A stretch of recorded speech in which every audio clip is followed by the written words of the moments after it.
There is a famous heuristic in basketball history. It is often attributed to the Zen master himself, Phil Jackson. It is called the 40-20 rule. Ah, yes, the ultimate litmus test. Right. The theory is deceptively simple, really. If a team wins 40 games before they lose 20, they are a legitimate historical title contender. If they don't, well, they're pretenders. It sounds arbitrary, right? Yeah. Just a nice round number for you to look at. But it works. I Yeah. mean, if you look at the last 30 champions, the vast majority of them cleared this exact benchmark. Exactly. It is one of the most predictive indicators we have in the sport. It separates the teams riding a hot streak in January from the teams that are actually structurally dominant. And as of last night, which was February 21st, 2026, we have some new members in that club. We do, and I think the big picture here for you listening at home is that the hierarchy of the league isn't just shifting anymore, it has solidified. The teams we thought were rebuilding, the rebuilds are over, the young teams are now the predators in this league. They absolutely are. We are hitting the final trimester of the season, and we are looking at a slate of games from last night that gave us literally everything. We have a massive stack of sources to get through today for this deep dive. We are covering absolute chaos in the desert, a historic meltdown at Madison Square Garden, and the two top seeds just flexing their muscles. And I think the common thread through all these reports and box scores today is identity. The teams that won last night, even the ones that won really ugly, they knew exactly who they were. Yeah, and the teams that crumbled looked like they were having an existential crisis in real time. That's a great way to frame it. We're going to dive deep into all of that, but we have to start with our game of the night. This is the one that likely had you checking your phone in complete disbelief late last night. The Phoenix Suns versus the Orlando Magic. Double overtime. A final score of 113 to 110. Just an absolute mud fight of a basketball game. A mud fight is putting it kindly. If you just look at the final score, you see a close game between two good teams. But if you look at the context we have in our sources, this was a statistical weirdness factory. Weirdness is definitely the word. This was a game defined by extreme variance. You have the Phoenix Suns, who are essentially operating with one hand tied behind their back right now. Devin Booker is out with that hip injury. Right, and sources say he is out for at least another week. Exactly. So that is a massive chunk of their half-court offense just gone. And then you fast forward to the first quarter, barely any time has passed, and Dylan Brooks goes down with a hand injury. So you lose your primary scorer, and then you lose your primary perimeter defender and agitator. That feels like a scheduled loss, especially against an Orlando Magic team that just in their last game hit a franchise record 27 threes against Sacramento. 27 threes, they were scorching hot. The narrative setup here was that Phoenix should have just rolled over. They should have been lulling the league to sleep without Booker. But they didn't. They dragged this game into the mud, like you said, and they actually blew an 11-point fourth-quarter lead to even get to overtime. I want to focus on the man of the hour, or perhaps the villain of the hour, depending on which quarter you were watching. We are talking about Jalen Green. And for anyone keeping track of the pronunciation, that is J-A-Y-Lin Green. The Jalen Green Experience. The sources are literally calling it that, the Jalen Green Experience. We need to unpack what that actually means because his stat line is a Rorschach test for how you view modern basketball. It is a horror show that ends with a standing ovation. Jalen Green finished with 16 points, but to get those 16 points, he took 26 shots. He went 6 of 26 from the field. 6 of 26. Let that sink in for a second. That is 23%. In the modern league, if you shoot 23% on high volume, you are usually glued to the bench by the third quarter. Why on earth did the coaching staff leave him in? Well, it is a fascinating question about the sunk cost fallacy versus the shooter's memory. If you look at the tactical breakdown, he wasn't even taking terrible shots early on. The rim was just absolutely lid shut for him. And this is where the psychology of the microwave scorer comes into play. Right, a microwave scorer being a guy who can get hot in an instant. Exactly. Most players, if they start 1 for 10 or 2 for 15, they just stop shooting. They defer. They lose confidence. They start passing up wide open looks because they don't want to hurt the team. But Green didn't do that. He kept firing. He kept firing, and that is the double-edged sword of his archetype. The exact same neurological wiring that allows him to hit 5 contested threes in a row when he is hot is the wiring that prevents him from stopping when he is ice cold. The Suns' coach and staff clearly decided to ride the variance. They bet the house on the law of averages. They bet that his aggression would eventually break the defense. And in double overtime, that bet paid off. He scored the Suns' final 6 points. Walk us through those final moments, because the reports highlight a very specific shift in how he attacked. He wasn't just settling for step-back jumpers anymore. No, he wasn't. And this is the tactical nuance that saves his entire night. The Magic are currently ranked 23rd in the league against pick-and-roll ball handlers. They struggle at the point of attack. So they are vulnerable if you drive straight at them. Precisely. Even though Green was bricking jumpers all night, he is still one of the most explosive athletes we have in the sport. Late in double overtime, he stops settling. He gets downhill. He exploits that 23rd ranked defense. He hits a driving left-handed layup to put Phoenix up 110 to 107 with 33.9 seconds left. That wasn't just a prayer shot. Not at all. That was an athletic advantage play targeting a known weakness in the Orlando defensive scheme. But then, of course, chaos strikes again. The Suns have that three-point cushion. Orlando has the ball. And this is a sequence that the Orlando coaching staff is going to lose sleep over for weeks. Oh, it was a massive tactical blunder by Orlando, followed by a miracle, followed by a disaster. Break it down for us. Okay, so the Suns are up 3. Orlando has the ball. The Suns play great defense and actually force a shot clock violation. But because the Magic opted not to foul on the previous possession when they were down, they were totally at the mercy of the clock. They basically let the game slip out of their hands without extending it. Right. They get the ball back after the violation, but they have barely any time. And then Javon Carter, and that is Javon Carter, by the way, who had a really solid game off the bench, hits a tying three-pointer with 1.1 seconds left. So it's tied up, 10 to 110, 1.1 seconds on the clock. You have Jalen Green, who has made exactly one three-pointer all night long, stepping into the huddle. If you are the head coach of the Phoenix Suns, are you really drawing up the final play for the guy shooting 23%? Logic dictates you do not. Logic says you go to Grayson Allen, who had just returned from a knee injury and dropped 27 points on 8 of 22 shooting. He was actually hitting things. But the sport isn't always played on a spreadsheet, is it? It really isn't. They ran a catch-and-shoot action for Green. He catches it, turns, fires over Javon Carter. Buzzer sounds. Ball game, 113 to 110. It was only his second made three of the entire night. That is the dagger. And it is the absolute definition of result-oriented validation. If that ball rims out, the headlines today are all about how Jalen Green shot the Suns out of the game. 100%. But that is the volatility you live with when you have a player like that. And I think there is a hidden tactical element here regarding offensive gravity. Even when Green is missing 20 shots, the defense still respects him. They don't just leave him open. Exactly. They didn't sag off him. On that final play, Carter was draped all over him. That gravity creates panic in a defense. Sometimes great offense in the clutch is just about managing that panic better than the other guy. I want to flip the lens to Orlando for a second. We mentioned they hit a franchise record 27 threes in their previous game against Sacramento. Tonight, they shot 10 of 39 from deep.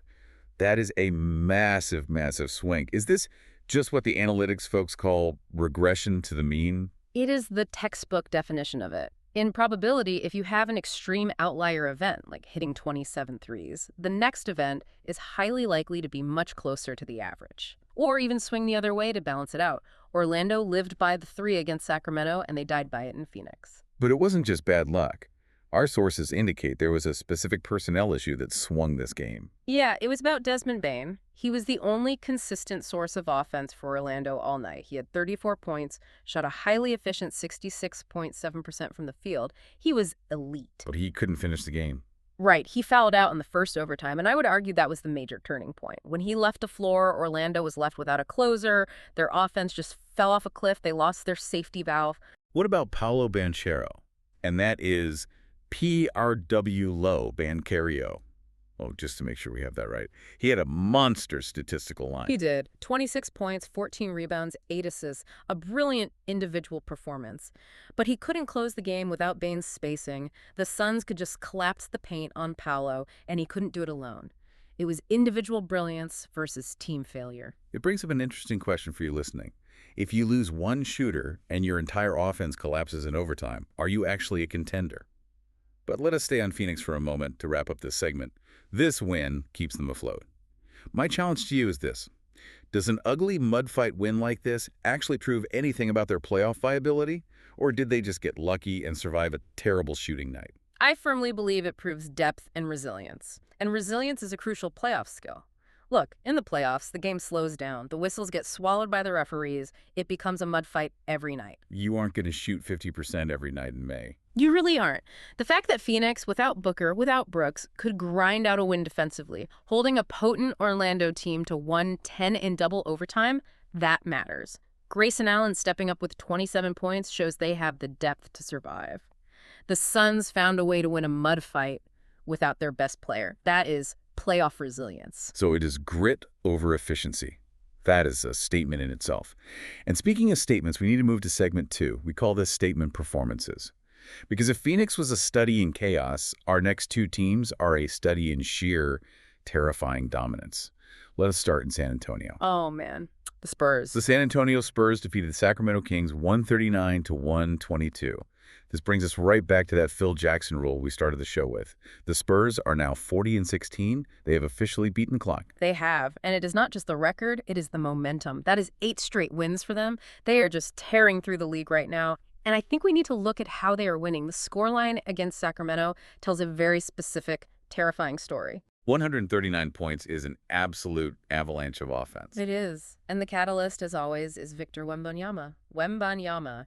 He put up 28 points and 15 rebounds, which, frankly, is just a standard efficient night for him at this point. Which is insane to say out loud. It really is. But what stood out to me tactically was the middle quarters. The Spurs won the second quarter 38-34, and then the third quarter 32-29. They didn't rely on a crazy run. They just methodically pulled away. They didn't play down to their competition.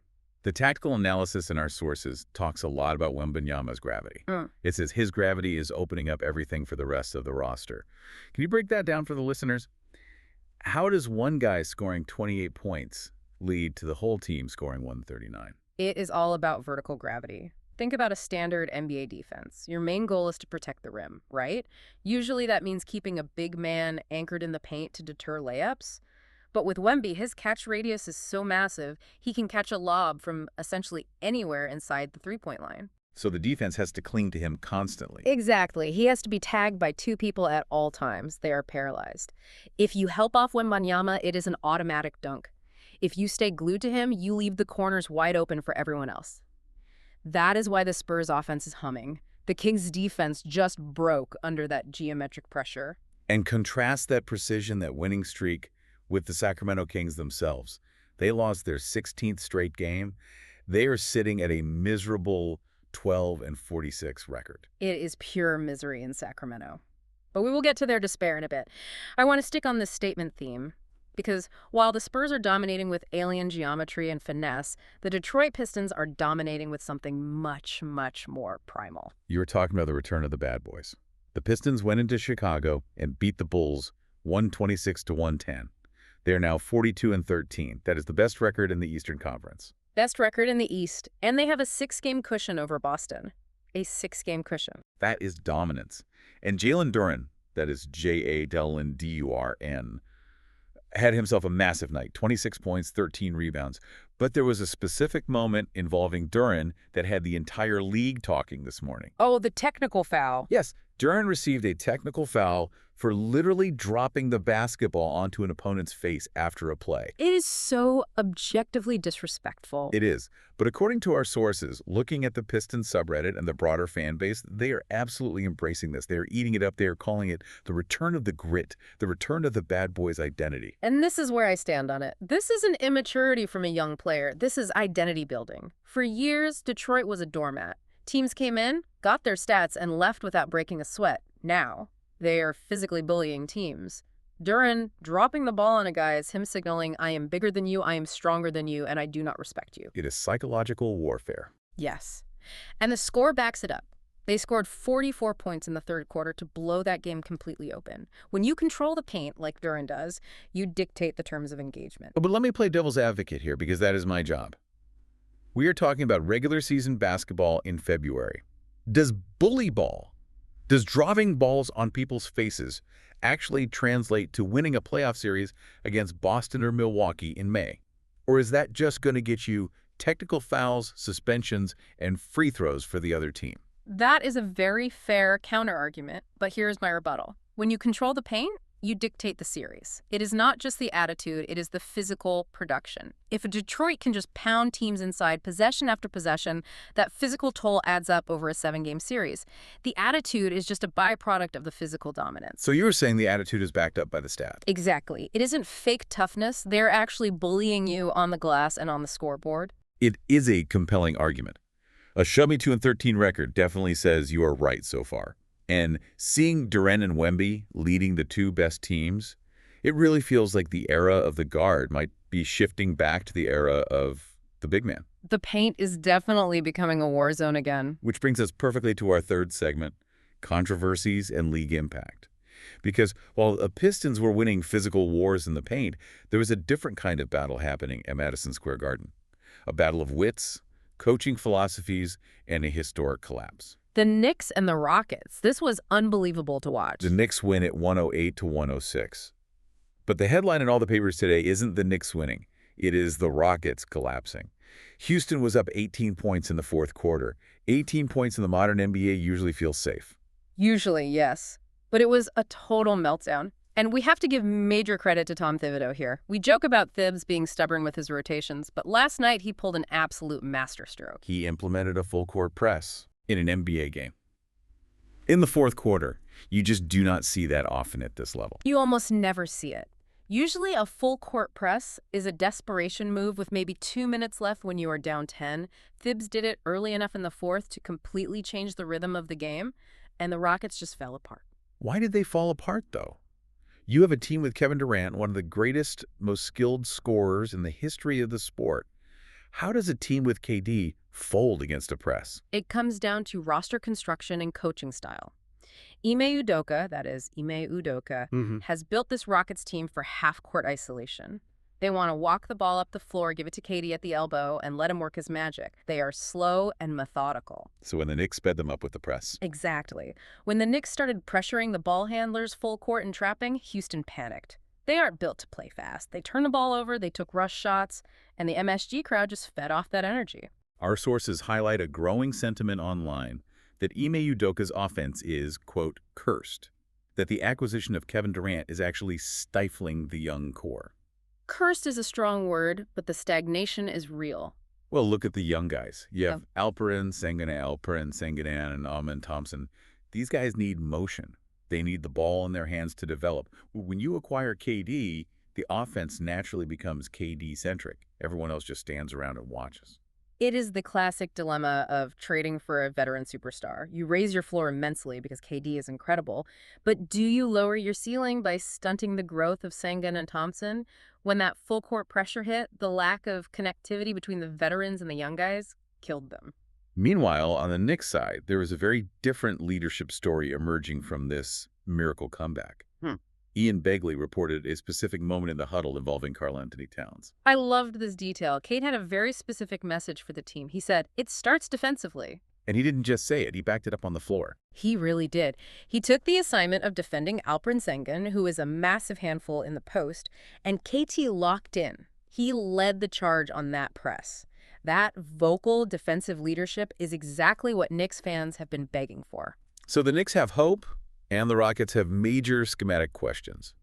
But if we want to talk about questions, we have to go back to Sacramento.